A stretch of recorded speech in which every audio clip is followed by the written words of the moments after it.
Hook. Most people watching Bitcoin ETF flow data are looking at the wrong number. They see a big green day, $2 billion into the spot ETFs, and they think institutions are buying, price goes up. Simple. But that's not how institutional allocation actually works. And if that's your entire framework, you're going to get caught on the wrong side of this market at exactly the wrong moment. I've been running through 5 specific signals buried inside the ETF flow data, the futures market, and on-chain accumulation metrics. And right now, in late July 2026, those 5 signals are telling a very specific story. Not a simple bullish or bearish story. A structural story. One that tells you not just whether institutions are buying, but how they're buying, why they're buying, and critically, whether the move is already priced in before you act. Stay with me. This is going to be the most useful 9 minutes you spend today if you're trying to allocate to Bitcoin or Bitcoin treasury stocks with any kind of edge. Why ETF flows are the new on-chain signal. Before the spot ETFs launched in January 2024, on-chain data was the closest thing we had to real-time institutional activity. You'd track whale wallet accumulation, exchange outflows, long-term holder supply. Those metrics still matter. We'll come back to them. But here's what changed. Institutional capital entering Bitcoin through BlackRock's IBIT or Fidelity's FBTC doesn't touch the on-chain layer the way a whale buying on Coinbase does. The ETF custodian holds the Bitcoin. The institution holds a share. So if you're only watching on-chain data now, you are literally blind to one of the largest pools of institutional buying activity in this market. As of this week, the 11 U.S. spot Bitcoin ETFs collectively hold approximately 1.3 million Bitcoin. That's around 6% of the total circulating supply, sitting inside regulated wrappers.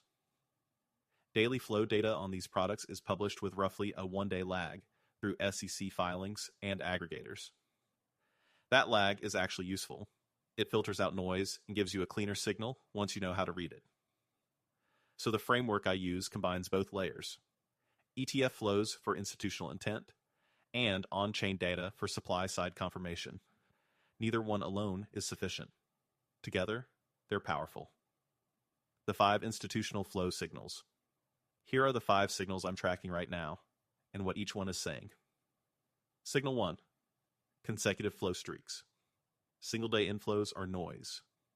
What matters is consecutive days of net positive flows across the ETF complex. Right now, we're sitting at 11 consecutive days of net inflows as of July 24th, with a cumulative total of roughly $4.2 billion over that streak. Historically, streaks of 10 or more days have preceded the strongest trending legs in Bitcoin's price structure. Not because of the flow itself, but because streaks indicate programmatic or mandate-driven buying, not opportunistic trading. Signal 2. Flow concentration. Are flows going into one ETF or spreading across the complex?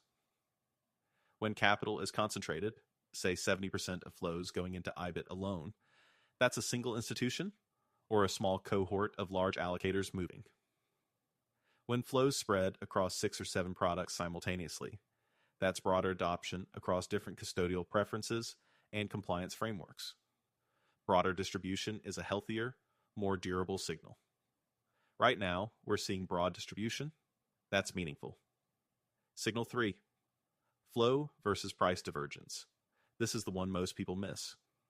If Bitcoin's price is flat or slightly down on a day when ETF flows are strongly positive, that is an accumulation signal.